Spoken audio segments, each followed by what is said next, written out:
All right, welcome everybody to our first Beastly Celebration live chat. Hello. We are. So it's Beauty and the Beast all this month. If you've been paying attention in the courtyard at all, you probably know that because we've got lots of stuff going on, lots of stuff.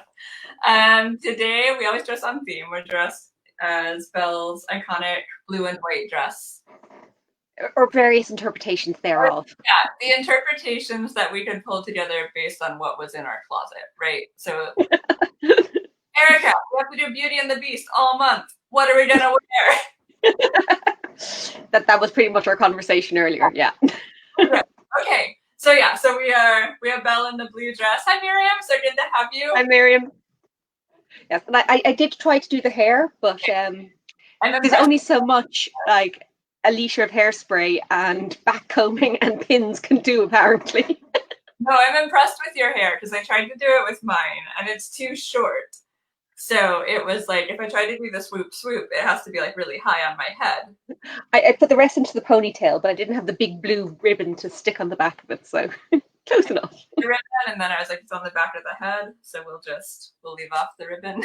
Yeah, no one will see it, exactly. Also, I didn't have a ribbon, so there's that. But we're gonna say it was oh, it's cute!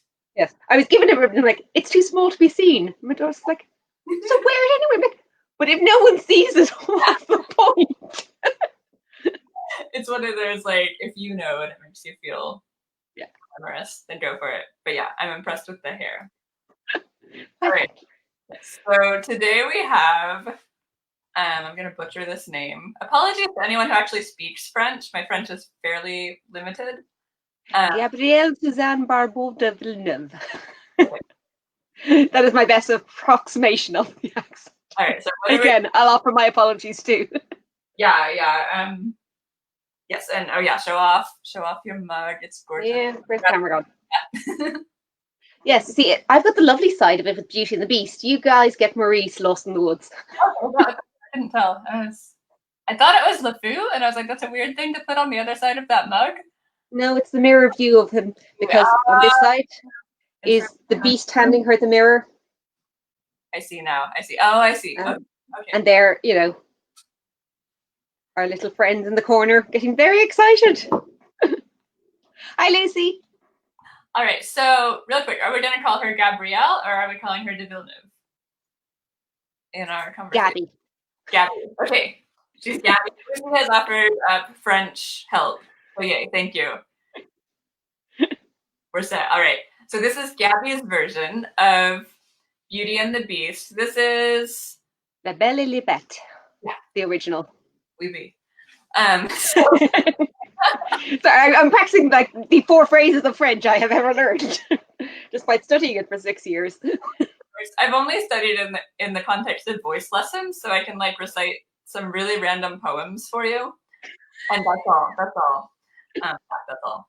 I can tell you a lot of ballet terms, so I remember in French class at one point, and it's way off topic, but they were talking cooking terms, and they were, something, and it was sauté les pommes de terre, and I was like, okay, sauté means jump.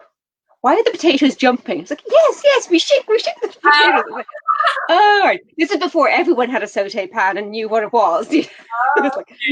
So my potatoes were jumping like little ballerinas in their pots. That's a very vivid image, actually. Like, it's a very Anderson image.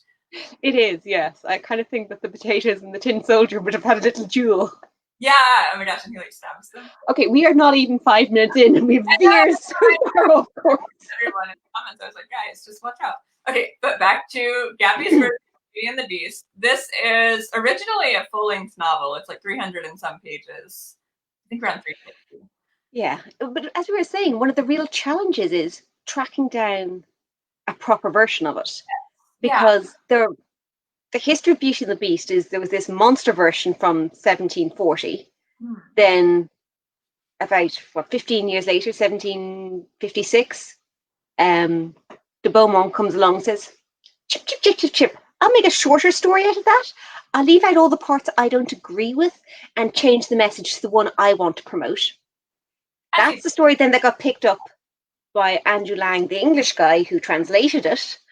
and therefore that's the version that got into the English-speaking world. So yeah, therefore, anytime you go back and find a version of it, it's like Beauty and the Beast, originally by Gabby de Villeneuve, also by Jean de Beaumont, and this version is my take on the above. Really? Yeah, so it's, yes, of course, you've got to have the tea, right? Always the tea. Hello, Facebook user. Yeah, tell us your name if you want us to address you by name. Otherwise, you're the mysterious Facebook user. Thanks. Who likes tea? Yes, always, always. Yeah, so tracking down the original version of this, super tricky. And then we've got an abbreviated version of this. Which hopefully is true to the original, but it's hard to tell because we don't even know which the original one is. So yeah, if somebody has if you got a source, if you know where to find this, let us know, right? Otherwise, we are proceeding as if this is official. Yeah, this is the best we have, the best we can find, right? And we did look. We've been researching this for a little while, trying to find these. So we have a 28 page. Oh, hey, Olivia! Good to have you. Oh, hey, Olivia. So we have a 28 page version of the 360 page version that's been translated. So hopefully we didn't lose too much in all that cutting down. Clearly, like the highest academic integrity here. We're Absolutely, yes, we are. So let's proceed. This version is pretty similar to what we all think when we think Beauty and the Beast. There were no like huge surprises like we've seen in some of the other fairy tales. But at the same time, there's an awful lot of the detail is different. The specifics. So the big story of girl goes to castle, nasty beast, turns out to be okay. She falls in love with him. He turns into handsome prince and they get married. That bit's the same. But a lot of the other details have been quite changed from the version that's kind of been handed down. Hi, Diane. Yeah, say hi to Diane before we barrel on. Yeah, so there's, we start with this familiar, and it's right away you see a difference between like kind of the traditional familiar version and the Disney version in that she has a lot of siblings, right? She's got 3 brothers, 2 sisters. But 6. So 6 total. No, 6 brothers and 6 sisters. Right. So and there's 13 in the family, no mother mentioned. Yes. Just saying. No mention of her at all. The father is wealthy, he's a merchant. They're living a very luxurious lifestyle. Okay, but can I just point out a few little inconsistencies here? Because it's what I do. That's why there are 13 children. Now, maybe there was a high instance of twins and triplets and quadruplets and quintuplets, but probably not. So there's probably at least a 12-year age gap between the youngest and the oldest. Now, Belle is old enough to be sent off to, make her way in the world at the Beast Castle. Her sisters are all asking for fancy gowns and presents, which suggests that they're adults. They're not the younger sisters who are like 5 and 6. Yes. So if we say Belle is about somewhere 16 to 18, 12 years younger would be down like 5, 6, but that's not what we're seeing. 12 years older is kind of around 30, at which point all of her brothers should be married and with their own jobs and not sponging off their father anymore. Also, any older sisters would be old maids had they not yet been married off. Why are all 13 children still living with this merchant? It's a comfortable life. What can you say? It's like giving them everything they ever wanted, right? Yeah, it did seem a little odd to me, though. Now I think that why did you need so many siblings? I mean, it's not like they were doing a 12 Dancing Princesses reenactment where you kind of need the numbers. We are now, but yes, I found that odd as well because they don't really like one of each would have worked just as well. Yeah, because they don't really do anything. Maybe that's why the book is so long, the original. Maybe we have all these side stories with the siblings. That would explain it, yes. Cut that. Extra dross, we don't need it. Nobody cares about the sisters and the brothers. Unless they turn out to be all going off in their own fairy tales in a beautifully intertwined world, in which case we want to read that series. Yeah. So if anyone out there wants to write that 12 dancing princesses, Beauty and the Beast, 12 dancing merchants, like what would they be? They're not princesses then at that point. Yeah, I know. Erica weaves a lot together. So back to Gabby. So Okay. Gabby's got now 6 brothers, 6 sisters, Belle and her dad, living the high life, all rich. But then, in a very short space of time, their house burns down, their ships get lost at sea by pirates and by storms, and they get double crossed, right? Their agents, their international agents, like defraud steal all their money, all of them. all of them within the space of like a day. It's like, yeah, house is gone, ships are gone, money is gone. They have this like little country property that, you know, it's one of those things. It's a ramshackle hut in the woods, basically. Why you own it, right? Like, just somehow you picked it up, and so they have to go live there. And the sisters all 13 of them plus the dad. In this little cottage. And the sisters are like, oh, we have lots of friends, right? We can stay with them. And the friends are like, no way, like you're poor now. You're gone. Pretty much, yeah. And again, the brothers don't go off on their own, like to seek their fortune, which they are definitely of an age to do, were they so inclined. They all go out and decide to become farmers, which they like probably don't know how to do. No, but it does make sense at that point to have 6 sons because they wouldn't have been able to do the work if you just had sisters. So kind of you kind of feel like it was, I had these extra children just in case I was ever impoverished and needed them to work for me.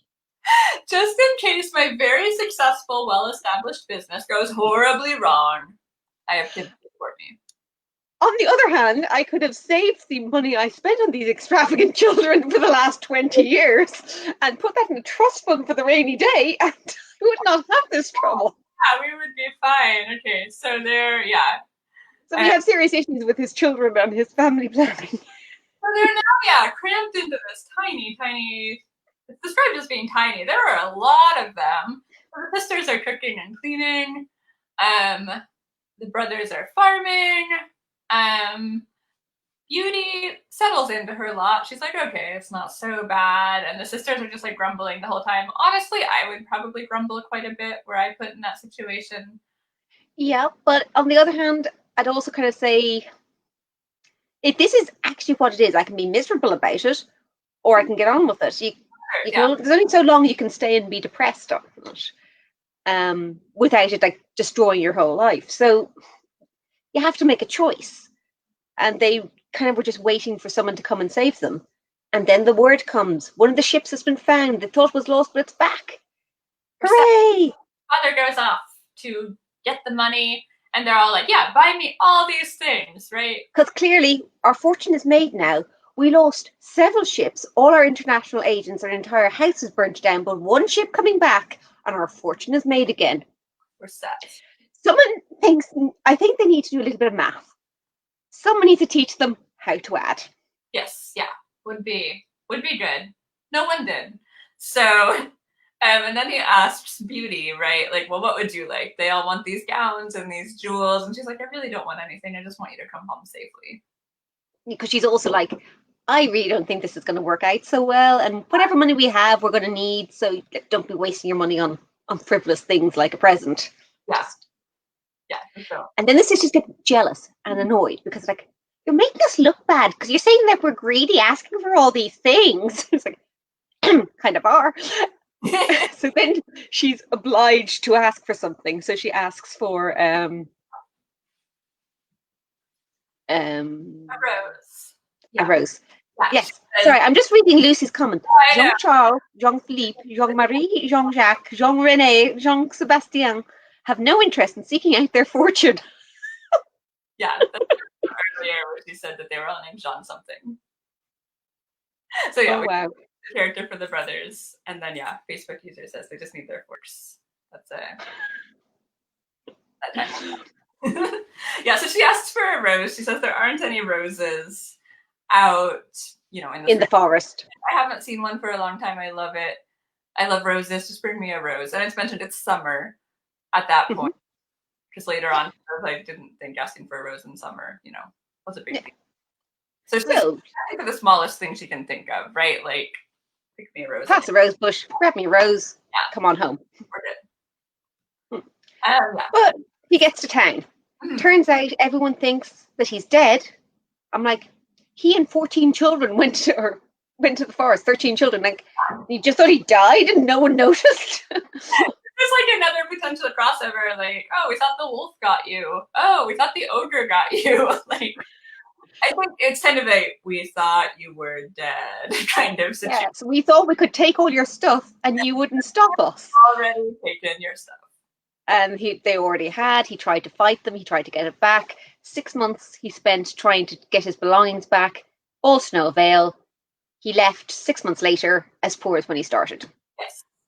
So now it's winter. And now he has to go back to the cottage in the wood, in the snow and the cold, and you know, not ideal, but he has no money to stay in town anymore.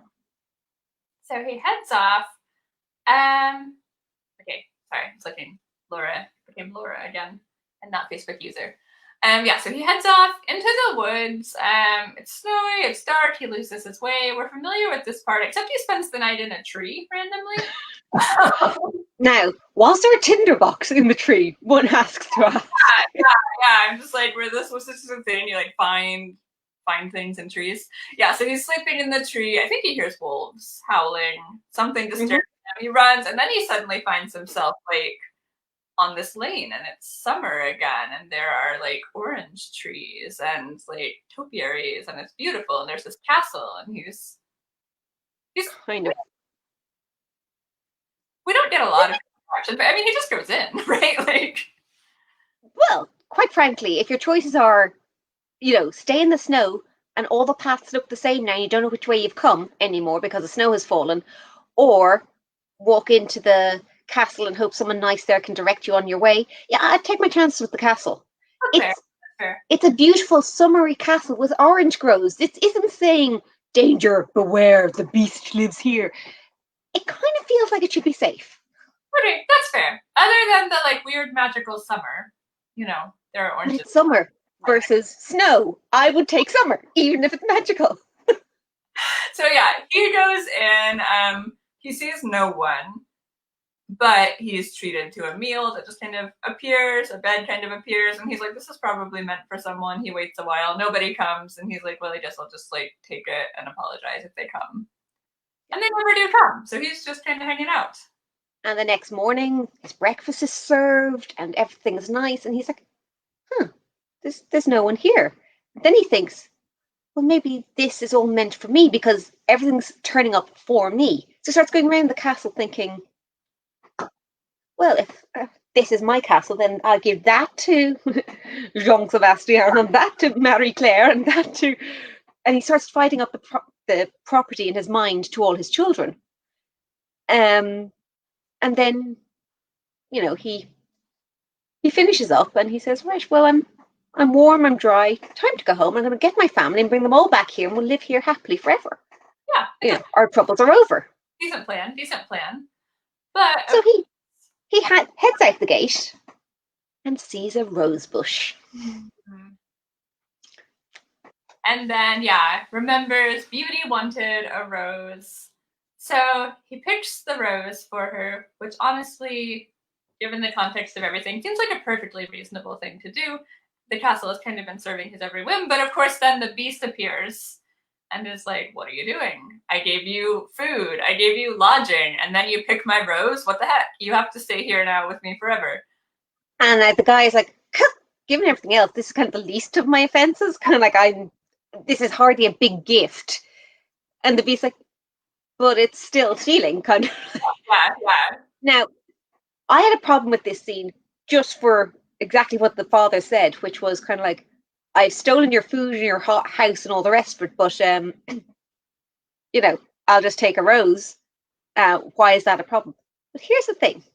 Imagine it from the beast's point of view, and I'm assuming that this is in the longer version. A beast is hiding in the shadows. A stranger comes into his home. He wants to be a good host. He arranges for the magical food to be presented, for beds. He's doing everything nice. Does the man turn around and say, thank you, host, though I haven't seen you. No, he just takes it as his due and then starts saying, and I'll take that, and I'll take that, and oh, that's for so and so. He may have been saying all this out loud. So the beast is like, that's how you turn up in my house. You take it for granted that you're entitled to all my things, and now you're just stealing more on your way out. Yeah, so that is fair. And so I don't know. I think, yeah.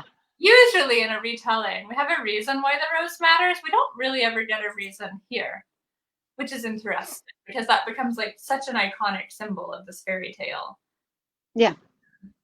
With good reason. It is like a pretty big like plot point, but also it's kind of not like. It's the reason he keeps him, but given everything else your man took from him, why would he care? Like, I mean, if he was taking the silverware and going out, yeah, fair enough. He's stealing a rose, though. Why is that so? It kind of makes me think that there was something else about it. In the Cinderella story, or one of the versions of it, the gift she asked from her father was the first branch that touched his hat on his way out. So then he'd have to carry it with her all the way, carry it with him all the way, so he'd always remember her, and then he'd bring it back. And then when he gave it back to her, he'd be safely returned, and that's all she wanted. So it kind of was a reason she wanted this thing. It was nothing to do with the plant, it was to do with the sentiment. Yeah. But like, it's an enchanted rose from a garden, or a rose from an enchanted garden. The rose itself isn't even enchanted. Like, it's so that's weird. It's not. But the beast then starts describing, look, my family, this is why, and this is beauty. All she wanted was a rose. Look, this is why I took it. I'm sorry I didn't ask. I kind of didn't know you were here to ask, kind of. And the beast says, right, well, you've got a lot of family. Send one of them instead of you. Send one of your daughters in your place. And you can go free, or you come back yourself. And believe me, I will find you. Don't think of just not turning up. So he sends him off with the magic horse this time, who can lead him straight back home.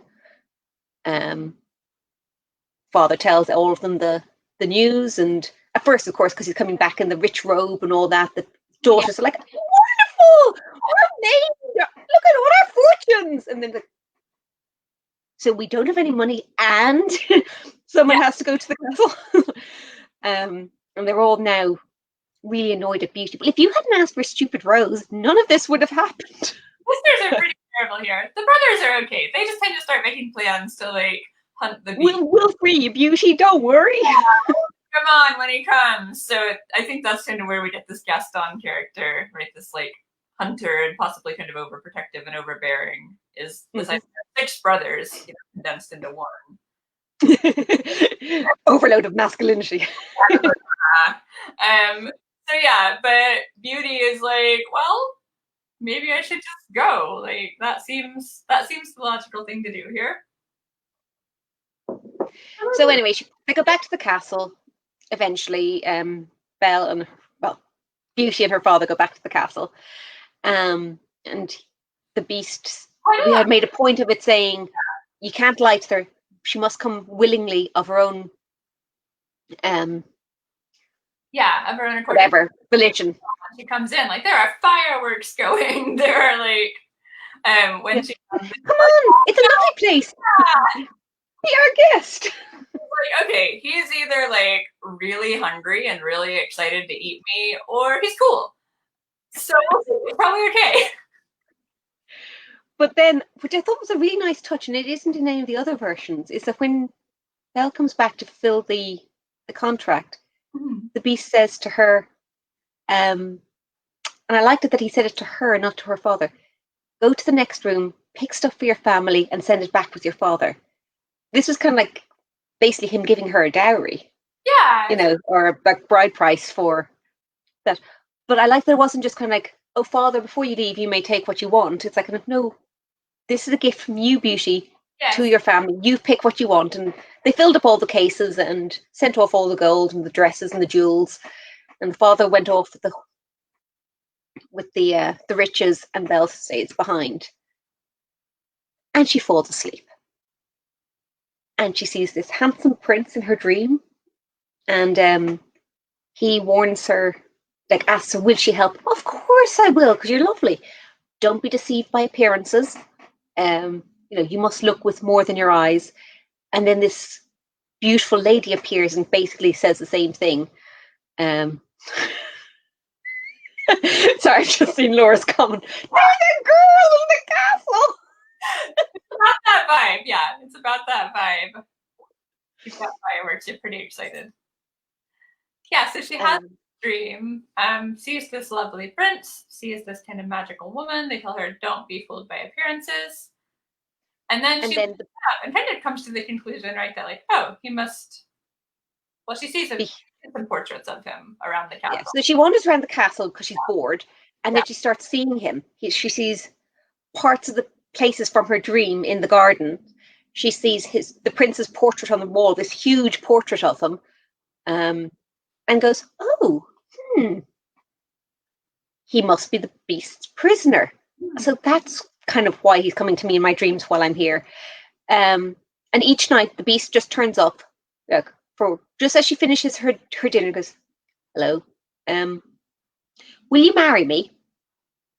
And the first night she's like, "Wow, I did." Say yes or no without any fear. Then no, beast. Thank you, but no. And he goes, "Fair enough." And he walks away and repeats this every night. Yes. And as it goes on, she starts to realize he looked a bit sad when she said no repeatedly.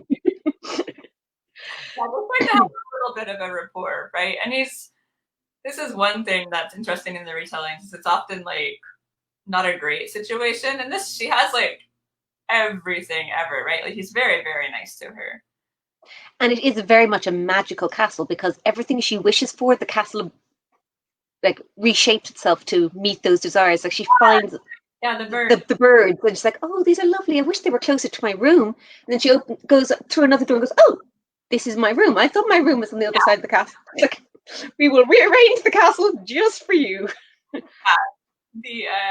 Has been. But the prince in her dream is still lovely, still very happy to see her, but he seems very sad because he's like, "Oh, you're determined not to help me. Oh, do you not care for me at all?" She goes, "No, I do. I'm trying to help." So like, but like, obviously we all know at this point that the prince and the beast are the same person and blah, blah, blah. But she's completely oblivious to this idea. Now, again, if she thinks he's a prisoner and she wants to help him, why is she looking in the music room for him? Go to the dungeons, look in the towers, look in the locked rooms. Really? Sorry. It's fair. So she's looking, she's also spending like an enormous amount of time by herself, just trying to entertain herself. So yeah, now I'm not really seeing the very intelligent Belle that turns up in the Disney version in all of this. Yeah. So this is definitely not like her defining character trait. She's not too stupid to live, but she's not super clever either. Yeah. Basically, like she can drink a glass of water. Yeah, she can drink the water. We're good there. In relation to the other stupid girl from Risque with the Tuft, who literally was so stupid she could not drink a glass of water. So compared to other French fairy tale heroines, she's pretty bright. Yeah, well, given what she had to work with. Yeah. And Perrault was earlier than this, so Villeneuve would have known the kind of heroine that was being foisted on the public as being, here's what girls are like. Be wary of them. Watch out. The fair warning in that case. So it goes on like this for quite a while, actually. And then she decides she's lonely, she wants to see her family again. So the beast's like, "Oh, well, okay, then I'll let you go. But like, do come back, because, don't be longer than 2 months away, please come back." And again, I'm like, I don't know what this 2 months thing is, because it was the same time he gave the father to go away. Yes, yeah. It seems an odd period of time. Especially as it seemed that was so close to the deadline, the literal deadline. Why would you not say you have a month? The horse is going to get her there overnight on his magical, I can go anywhere, anytime. He gives her a ring that she just twists and says, I want to be back in the beast's palace. And there she is.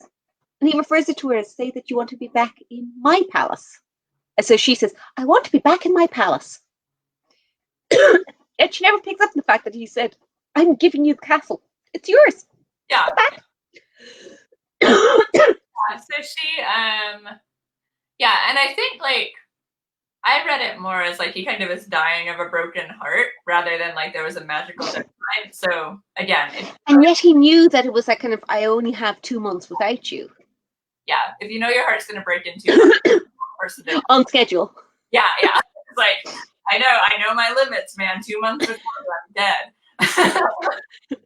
At which point, why would you give her 2 months? Say come back in 30 days. Anyway, he gives her the 2 months. She goes off, and she finds life at home is not as great as she thought it would be.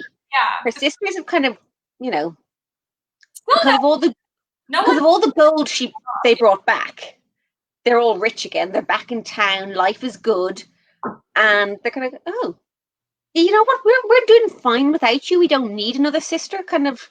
Also, you're kind of the pretty one, and we're doing well without competition. So why are you here? Yeah, it's backwards. She doesn't really fit into family life anymore. To be honest, they were never great to start with, right? Yeah. And then, but she's now seeing all the flaws of it. As Laura said, she's only just started to get to know who she is rather than just being one of the merchant's children. She's finally being an individual in the castle, even though she's spending all her time alone. And then she comes back and she just expects to blend back into the background. She doesn't want to, and she's not having the dreams of her prince and missing him, missing the castle, missing the activities she was doing every day there. It's kind of, kind of looking forward to going back. But her brothers, so she's not too bothered about the sisters, but the brothers are like, oh, we love you. We're so glad to have you back. Don't go back. Stay with us. Stay with us.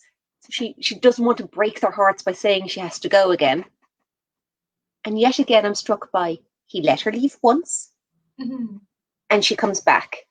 Build up trust and come back.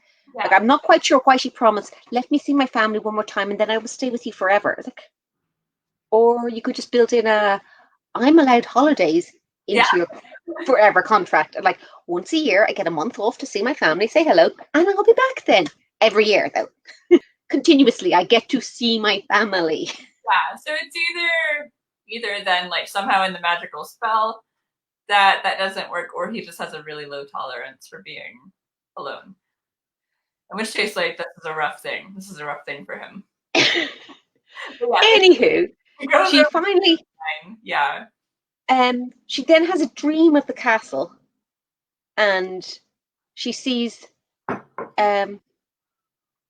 sees the prince dying in the garden, looking all weak, and the beautiful lady she first saw on the first night says, oh, that you wouldn't keep your promise. And the prince says to her, oh, thank God you came tonight, because if it had been just one more day, it would have been too late. And she wakes up and goes, right, I need to go back. So she says her goodbyes to everybody, twists the magic ring that night, goes back to the palace, but can't find anybody anywhere. Finally goes outside and she finds the same shady grove from her dream and runs up to the cave and sees the beast lying there, and she thinks he's already dead. It's like, oh, I'm too late. But then she realizes he isn't, so she gets some water and helps him revive. And he goes, oh, I thought I was too late. Because, only just when I was about to lose you do I realize how much I love you. Really? What evidence do we have that you love him? You concluded. Oh, sorry, yes. While she was with the father, she told the father about the dreams and about the repeated message to not judge by appearances and look with more than your eyes. And the father concludes, well, seeing as the beast keeps asking you to marry him, I guess the prince is telling you that you should accept. Sure, because we're still working the working assumption that the prince is the prisoner of the beast. So yes, the prince is very concerned about the beast's matrimonial happiness. That's obviously the right interpretation of this dream. Yeah, so Father's not not too clever either, right? I'm thinking that there's something been cut in the abbreviation here. Like, there's got to be more in the original that makes this not so bizarre. Abbreviated translation, we may be losing some motivations. I mean, she has spent quite a bit of time with the Beast. He's been super generous. But she hasn't. She spent many days with the Beast, months. But she sees him for one sentence a day. He's never with her during the day. It says that she's always on her own. He turns up after she's finished dinner. He doesn't even eat dinner with her and says, "Will you marry me?" And she's like, "No, still no." Fair enough. And he leaves again. That is their only interaction. They've had that interaction 60, 90, 100 times. That's not a relationship. It's enough of one, apparently. Yeah, again, our standards are low here for what counts as a fairy tale relationship, right? By this standard. See, my problem is that there's a love triangle because she's in love with the beautiful prince, who she still thinks is a prisoner in the castle. So even if she's worked out that the Beast isn't horrible and not trying to eat her and is actually rather kind and a bit sad, she thinks there's another man in the castle who can also be freed. It doesn't add up. Maybe she figured it out and it's like off page. Like, we're just expected to, I don't know. We never really even find out why he was cursed or what was going on there. Yeah, but then he transforms back into her handsome prince when she goes back and says, "Oh, Beast, no." So no, sorry. She saves the Beast from her eyes. Goes, "Oh, I've only just realized how much I love you." And he's like, "Oh, that's kind of cool. And I'm not dead anymore. Great." So then, so she goes back to sleep then because it's late at night. Next morning, she goes, does her day, has her dinner. He turns up at the end of dinner again, leaves her for the whole day after just saving his life. So, Beauty, will you marry me? Yes, Beast, I think I will. Yeah, magic. Fireworks. He turns into a handsome prince. Oh, look, it's you. Huh. Yeah, this interesting moment where, like, some kind of fairy, like fairy godmother-ish character shows up, and also like the Beast's mother shows up. The queen, yeah. Who? Okay, this is one of my questions. Is like, this is obviously their castle because there's pictures of the prince everywhere, and obviously at least one member of his family is alive. Like, where have they been? What have they been doing? This is all very mysterious. Well, they've been ruling. He's a prince. He's not a king. Yeah. And he's been locked away in the country manor because, he's a beast. It's still a magical manor, though. But yeah, so they show up, and the fairy godmother enchantress character is like, "Hey, queen, like, look, he found a woman. If you agree that they can marry, everything is great." And she's like, "Well, of course they can marry." And, like, delighted to welcome you to the family, Beauty. Thank you so much for saving my son. Lovely to know you. And the enchantress like, "Oh, will I bring the family so we can have a party and they can dance at your wedding?" Yeah, do that. So they get married the next day. Because yes, when your son and heir, who has been cursed for at least a year, suddenly returns to the land of the human and is announcing a royal wedding, you wish to do this with only 12 peasants in attendance and no notice. Yes. We've got a magical castle to put it on, though. And Laura mentions, like, she expected fireworks. At one point, literally, like, fireflies start to spell out words celebrating this love, right? So, yeah, and this is interesting, because in some versions, the sisters get, like, a comeuppance. But in this version, everyone is cool. They just all show up. They're like, "Oh, hey, we're happy for you. And now we're, like, really rich and connected." And they're like, "Where's the rest of the gold?" Yeah. And so, like, everyone dances. Everyone is happy. But see, here's, like, Laura makes it, because maybe she assumes that marrying the Beast wouldn't be the Beast setting the prince free. But then is she marrying the Beast to free the prince rather than because she loves the Beast? So is she really willingly agreeing to marry the Beast if her goal is still to save the prince? In the same way, she willingly agrees to stay in the Beast castle to free her father. But does she fall in love if she's really only doing it to save someone else's life? Or save them from captivity? luckily it's like a moot point, right? Because then it is the guy she loves. But yeah, it may be like maybe she starts to pick up, okay, like this, he's asked this every time, like this is important. We've got to. Yeah, but see, here's the thing. This is the other part. It's a love triangle. There are two guys, and she picks one and ends up with the other one. I didn't pick you, I wanted him. I was willing to let you rot in that jail cell forever. I said I would marry the beast. Why are you here? awkward times. Yeah, and then we have Facebook users saying like, well, why didn't she just ask the beast about the prince? Like, hey, do you have another prisoner here? See, I noticed this poster up here, this lovely portrait. Who's he and where is he? It's fair, yeah. So there are lots of questions, and then Laura, I'm going to say yes, because there were the castle has already created a ton of gowns for her sisters, so it's definitely making something nice for her. In fairness, I'm pretty sure the castle has made her some lovely gowns too, otherwise she's still wearing that blue dress 3 months later. So yeah, definitely, like, it's a fabulous wedding.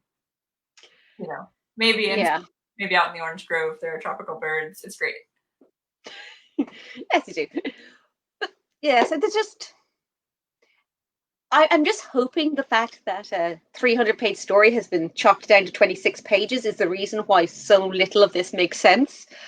But there does seem to be an awful lot of logic gaps. We have some questions. Lots of questions. And really, the ones like that I can't get past are the ones that are story related. Why was he cursed? How did he know what the conditions of breaking the curse were? Right, yeah. You know, and when did this happen? How did nobody know that the prince of their kingdom had been cursed? Yeah, or just over the border into another country, or possibly. I was gonna say, yeah, it's almost a like Puss in Boots. Oh, hey, there's an ogre over there, kind of thing. Did we forget to mention him? Sorry. Yeah, we just completely forgot. We just didn't even know. Yeah, so lots of questions. Lots of questions there. We probably won't get any answers. It's Perot all over again. We've gotten spoiled with Anderson, really. Yeah, we've gotten used to this like more complete story. We're back. Yeah. But I think the interesting thing, though, is that this story isn't really complete until we look at the other versions and see. Yeah. You know, one of the things is that we've brought up here is the dream, which features in very few of the retellings. Although it does remind me of like East of the Sun, West of the Moon, where like spending the night, like literally spending the night every night with this like mysterious prince that she can't ever see. So I get vibes there. But yeah, so the dream sequence, really unusual. Laura mentions, yeah, at least it's more than the super short Princess and the Pea, which also left us with questions. Yes. Well, I'm not sure 300 pages more is really improving the amount of information in the story. All right, let's see. So yeah, we don't know why he was cursed, how he knows how, or how long, or how he knew how to break it, or why the fairy was hanging around. Like, who was she? Yes, what was she doing there? And why did she only appear at the start and at the end? So this is an important quest now, dear. Dear, you're failing. And nothing else. And then why was the castle magical? Was it her castle? If so, why were there portraits of the prince in the castle? Why did it seem to be his place? The pictures are just the castle trying to help her out, because it can clearly just make stuff appear at will. That's true. So maybe it was like the fairy's castle or some other kind of castle. And all the make it look like the prince lives there, just a castle trying to like give her clues. Yeah. The whole portrait thing, kind of, for me, is the Disney version where she finds the ripped prince in it. Yeah. But here's a great question. Who's that picture of? What age was the prince when he was cursed? He was 11. That's a picture of someone who's, late teens, early 20s. Older cousin. There was no such person to have this picture painted.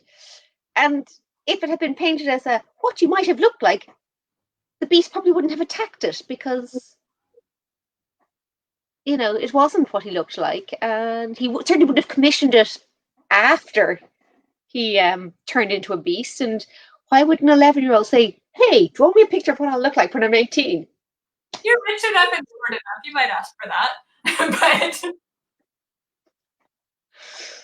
Yeah, so that's just yeah.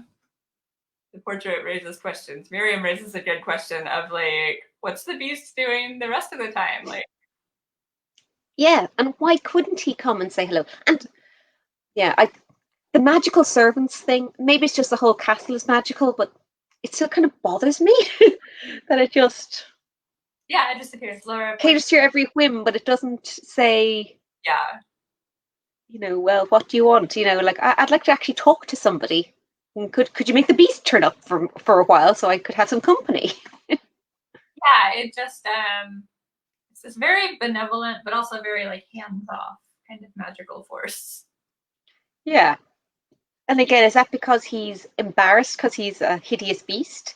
Is it because he's actually got some very important work to do that we just never hear about? Or is it part of the curse that he's not allowed woo the woman he's trying to marry? It's like, really? You don't get to. You don't get to, man. So much doesn't make sense. But I still love the story. Yeah, and it's still, even with all of these, I'm like, this was a fun read. Having read a lot of these original fairy tales over the past little bit, yeah, this was still like an enjoyable read, and you can see why it leaves a lot of room for the retellings. This version, even the retellings that claim to be just like, oh, I abbreviated it. It's like we're getting retellings and retellings of the retellings, because there are these questions, these gaps, these things that just kind of are asking to be answered. But I think it's interesting because anyone that shows the dream sequence, I'm like, so you read the original one then, because that ain't in any of the other ones. So you didn't just rely on Disney to tell you what happened in 1740. Yes, yeah, you can. You actually know what was up. I'll freely admit I didn't read this one before I started writing mine, so I'm reading it and I'm just like, oh, I see. It's like I had a thing where I was like, okay, I can put that ring in there, and I think that maybe in some other ones, you just like kind of pop her back to the beast right away. But yeah, it's interesting because like the foundation is there, but it's also quite different. Yeah. One thing I'll say about yours, I don't think it's too much of a spoiler, is I liked how you had their fortunes all dying on the same day. That it wasn't just, and then there were pirates and a storm and a fire and some thievery, and this is completely implausible. You made that plausible, so good on you. Yeah, they were very misfortunate here. And Laura, makes the point that we didn't really have an enchanted mirror per se in this. Yeah. We had this interesting mirror room, which weirdly I do have in mind, but I did not do it because of this, so I have no idea. I have it in my Sleeping Beauty. Again, not because of this. Yeah, so the mirror room, and then we kind of shrinked that down to this like one enchanted mirror. Yeah, but then you've also got like, why are none of the mirrors broken?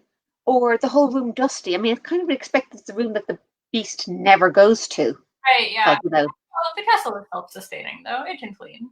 It can polish it. True. I want this castle.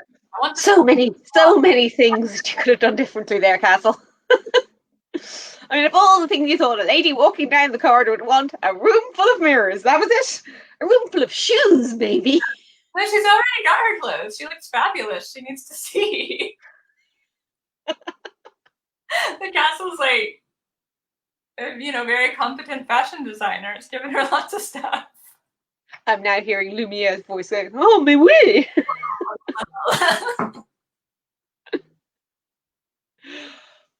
Oh man. Any other comments or feedback on Gabby's version? What are you guys' thoughts on this version? We'll just keep going in circles all day. You guys know how that goes. So yeah, tell us what you're thinking. We were gonna go through like our questions we've been asking the authors. I think we've covered most of this though. Yeah, like kind of it's the natural questions for any Beauty and the Beast retelling. Yeah. So we've talked about the beast, we've talked about the beauty. In fact, the servants are present via the magical castle. Let's see, not really. Well, there's a few support characters, but yeah, it's really It's so interesting. I'm so curious about that original version and how you like what else is there. Oh yeah, Laura mentions like there was. I mean, the castle was really going out of its way to entertain her. There was. But I was interested in that room. There were 2 chairs to watch the puppet show. So why didn't the beast come and say, do you mind if I sit here? I won't talk to you, but just kind of maybe we could sit and watch the show together. How would that be for normalizing the fact that he's a hideous monster? Going, oh look, he's kind of a nice guy. He's enjoying the theatre, and we'll just sit and have chats together. And yeah, it's. I'm gonna go with the theory that he was doing something super important elsewhere. Like I don't know what it is, but he's got some kind of job that takes him away, and then like running a kingdom, maybe he's a prince. That he's like their head magician person, and that's how he got cursed. I don't know, but I think he's got something going on, and then this is just kind of his like last ditch hope of like, okay, maybe I can break this thing. But would you not put a little bit more effort into it than just asking a random girl once a day, you marrying me yet? Like, have you seen enough? People are not great, okay? I mean, Miriam's comment kind of sums it up. Because I'm totally with you, Miriam. I would marry him to live in that castle that cooks and cleans for me. But therefore, you're marrying the castle, not the man. He's completely decent though. Like, sure, he's socially awkward and like weirdly obsessed with his roses. But like, other than that, he's been perfectly polite. He put on a fireworks show when you came in. Like, he was super excited to have you. So yeah, I think it works. I think it works. Although I will say, like, having spent, several months now in quarantine, even the idea of like this magical castle that can give you anything you want, knowing that I'd be there kind of alone, little less excited about that than I would have been like. Can we all just have a moment to say, Anna? Yes. That is what you get. But yeah, that I want the castle. I'd like that castle. The beast is decent. I took that deal. I took that deal.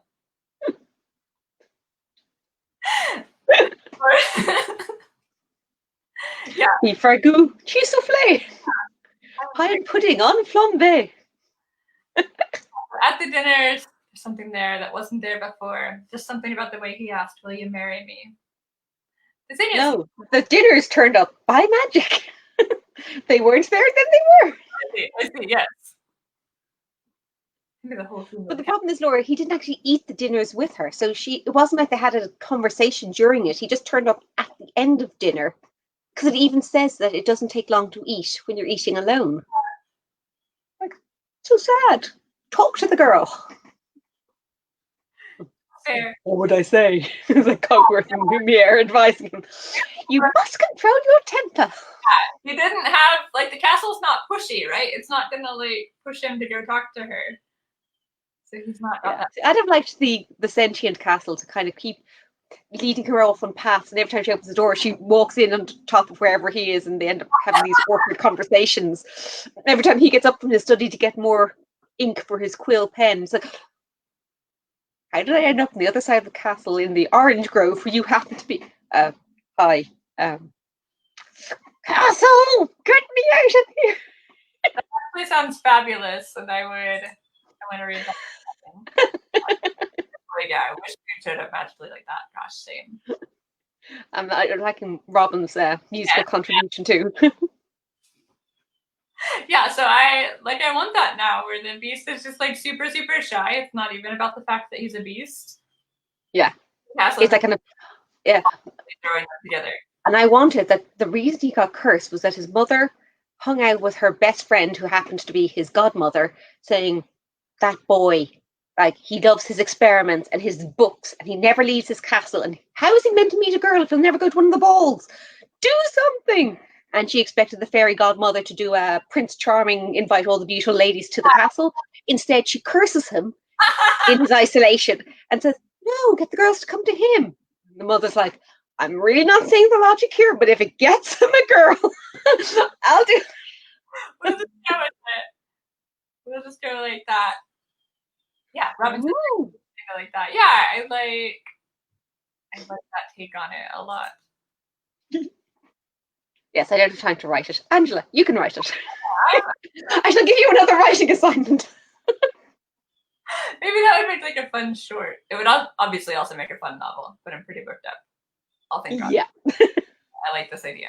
And I also want to spend some time in the magical castle. So yeah. All right. Well, I think that's probably Very lucky. You gotta watch Asking Fairies for things. Golly. Really watch out. Yeah, their version of what's a good idea. Their sanity is only so-so. Yeah, it's gonna be rough, guys. It's gonna be rough. Yeah.